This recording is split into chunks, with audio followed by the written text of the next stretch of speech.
Hey, I'm back, and today we're talking about accountability. Not a very popular term. Almost, you know, everybody has some type of issue with accountability. And my name is Marquita Hudgens.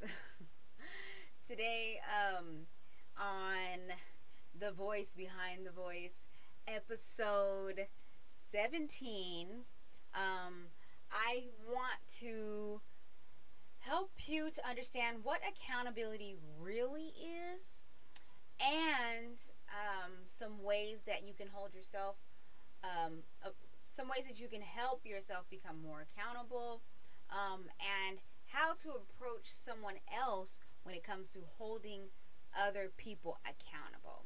All right, so first off, simply put, and this is my opinion, this is what I think about when I hear accountability. So, accountability is basically how you respond to, how you respond on behalf of yourself, how you respond to your own actions, how well you respond, how quickly you respond, how often you respond, and how clearly you respond. They all make up the whole of the whole formula of accountability. So, with that being said, for example, if I break something, I have a choice to say I didn't. I have a choice, to say I didn't, act like it never happened and you're crazy, gaslight the whole situation. I have a choice to do that. I have a choice to blame someone else. I can blame anybody else. I can act like it wasn't me for a while and then come around later and say, okay, I did it. Own up to it later. I can be the person that everybody knows is going to blame it on somebody else, or everybody knows is going to lie and act like it never happened. And then I can also be more of a passive-aggressive person and do things like, say things like, well, if that hadn't happened, then this wouldn't happen. Instead of just saying, you know what, I let that happen. So basically, those were all examples of how not to hold yourself accountable. And that's the thing, when you hold yourself accountable, the reason why a lot of people don't like the term or the idea of being held accountable, it's like it kind of feels like you get put in this box, and where you're expected to act a certain way and do things a certain way. And I believe that that's not the case. I think that if someone is holding you accountable, I don't believe that they're standing over you with the magnifying glass watching everything you do. I just believe that we all have people in our life, authority figures, parents, coaches, teachers, bosses,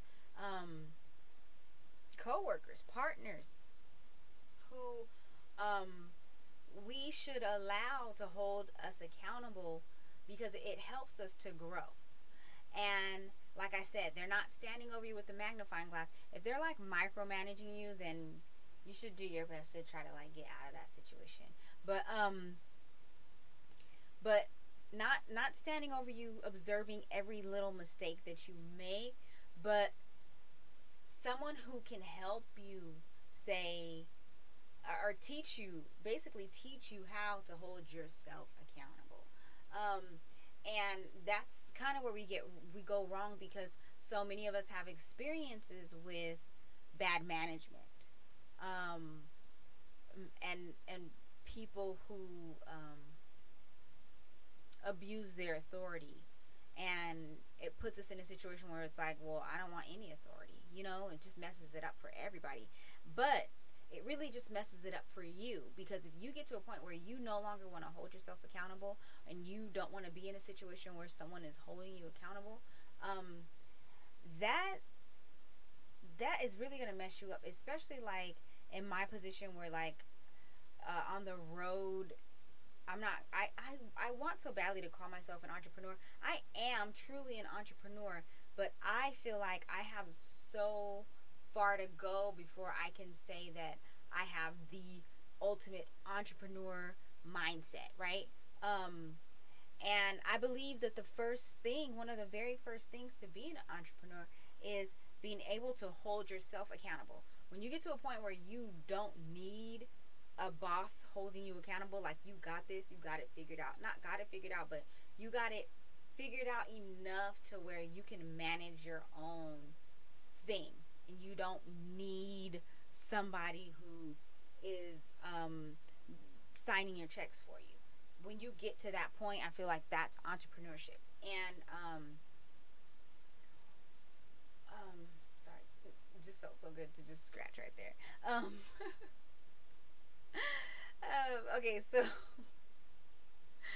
some ways that you can better yourself in this area of accountability and help build a strong sense of accountability within yourself. One thing, let me see. Sorry, I gotta count. 1, 2, 3. I got notes all over the place. They're just everywhere. 1, 2, 3, 4, 5, 6, and there might be a 7 that comes out. I like to keep it like out of the 6. I like 5. I like 7. I like 8. Let me just go into this. I like the number 5 because I like the number 3 because it means unity. I like the number 5 because it means grace. I like the number the number 6 just means man, like whatever. I like the number 7 because it means it's like complete, and then 8 is new beginnings. So those are my favorite numbers, and that's why. But so here's some things that you can do to help, or just some thought processes that you can change for yourself that will help you become more accountable. Like I said, you know what? I am going to do 7. So, like I already said, and that's 1, practice responding on behalf of yourself, and the whole in a full circle, like being honest with yourself and responding on behalf of yourself in an honest way. Like, even if it's something good, like everybody's like, "Yay, Marquita, you did it." You don't want to be like, yeah, I did it. You know what I mean? Like, you want to give everybody else involved credit. I saw something one time that said, always take the blame, never take the credit. And of course, you can't always take the blame. And of course, you can't always just never give yourself any credit. But it's as a teenager, that's definitely something to get in the habit of, like, not pointing fingers at everyone else when something goes wrong, but then being able to point away from yourself when everything goes right as well, because you don't want to grow up and be a narcissist, pretty much. So number 1 was, how am I going to say this? Number 1 is exercise your ability to respond on behalf of yourself well, quickly, honestly, clearly, and often. Another thing, too, which is basically the most obvious thing, hold yourself accountable. When you and just, on an everyday level, like, you can go through when you think about your day, like me, I have a lot of stuff on my calendar. I don't get to everything, but I know that, like, if I don't get to this thing, I can say, okay, let's just say today is, I don't even know. Let's say today's Tuesday, for the sake of the video. If I missed 3 things on my calendar, I have to be honest with myself and quickly be like, okay, so Tuesday's just not the day for this, right? I have to hold myself accountable on that level to where I know myself. When we talk about knowing yourself and accepting yourself tomorrow, but I know myself. I know my limitations, right? So one is exercising your ability to respond. 2 is hold yourself accountable. I'll say hold yourself accountable for your. I'm just doing it off the dome, y'all. So 2, we're not going to even say hold yourself accountable. We're going to say 2, know your limitations. We're going to cross out hold yourself accountable and say know your limitations. That is 2. 3, value your time. That's a big thing, like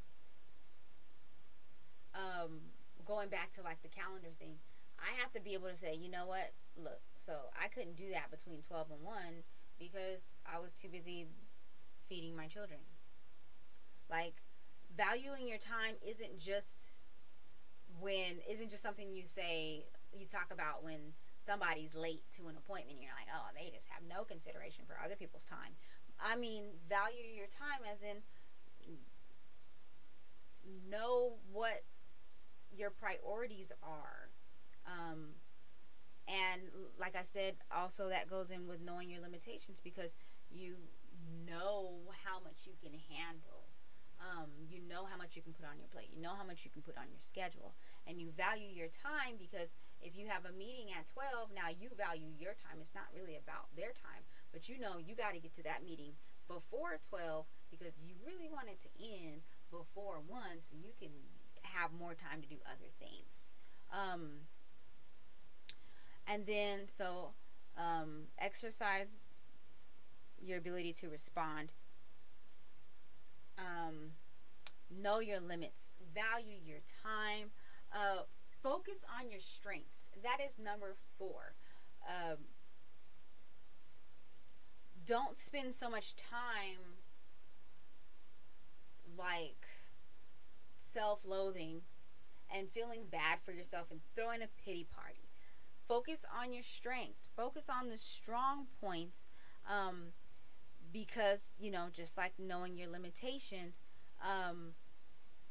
it's good to know, like, if you're working on a project, let's say you're working on a project with other people, if you know that you're better at, like, the administrative side, or you're better at just, like, you guys do all that and I'm just going to make it fun, like, I'm going to do the presentation, like, focus on your strengths, because if you're constantly doing things that you're not only not good at, because you can like something that you're not good at and learn how to get better at it, but if you're spending time doing something that you don't love,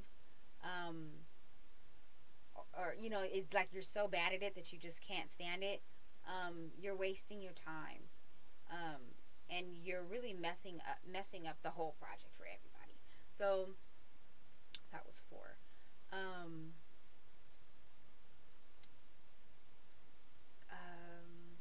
Self-expectancy. You have to set your own expectations. And this is going along with the whole, like, authority thing.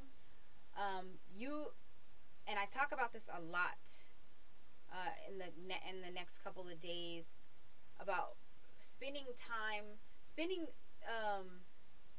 like more effort and time maintaining other people's opinions will cause you to miss your whole life. Like, your whole life will go before your eyes. You're so busy worried about what other people are doing and trying to keep up everybody else's expectations. you have to have a sense of self-expectancy, knowing and knowing what you expect for yourself. Like for me, every time I come in here to record, I'm expecting myself to do like at least 3 podcasts, at least 3 videos, together, right? And then, well, now at this point, my podcasts are videos, but then still doing more videos on top of that, because I still have a few more videos that I need to record for my 100-day challenge. But but you know, I'm expecting that of myself now. So because I said that, if somebody watches this and I say like, for whatever reason, I let it slip out that I only did 1 video today, I do not have to care how they feel about me doing 1 video. I do not have to let myself feel bad because of what they have to say about me only doing 1 video instead of like 6. Like, it's my expectancy. I'm using that as an example because that's like my life. Like, I'm so used to people hearing, like, I'll say something about myself, and then whether I even know they hear it or not, weeks, months, years go by, and they're letting me know that they're expecting me to do a certain thing. Okay, here's an example. So I'm the type of person who likes to change their sheets. I know that dead skin cells are real. Okay? That's why when you get a massage, this girl be crying same time every night. This is why when you get a massage, they change the sheets. When you go to a hotel room, hopefully they've changed the sheets. I like to change my sheets. I like my sheets to be clean. So there has been times where people that I know do not change their sheets anywhere near as close to the amount of times I change my sheets. If I say something like, oh yeah, I gotta wash my sheets, I haven't washed my sheets in this long, like it has happened multiple times. Like, people that know I change my sheets a lot, they'll be like, ew, and you're thinking, you probably haven't changed your sheets in a year. What you mean, ew? Why are you saying ew? Right? But okay, so I'm gonna finish this up because I know that my daughter is going to just scream and holler. Okay, so number 7, plan, make plans and set goals. I've talked about that with the depression. Set plans and make goals. It helps with your self-expectancy.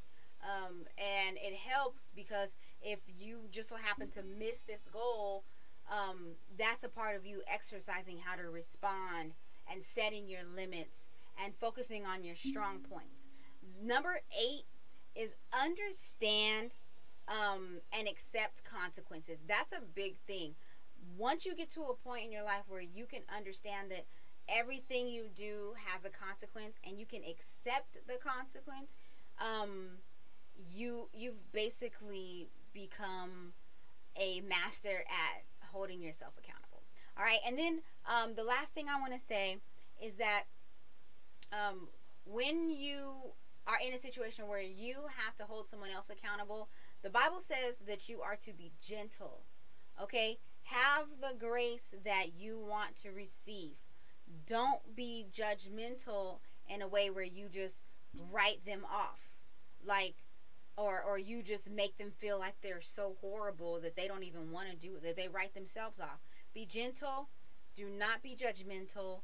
And extend the grace that you want when you are in a position to hold other people accountable, because you want to grow together.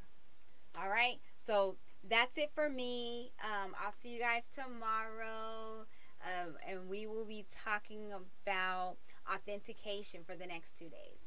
Alrighty, so take it easy.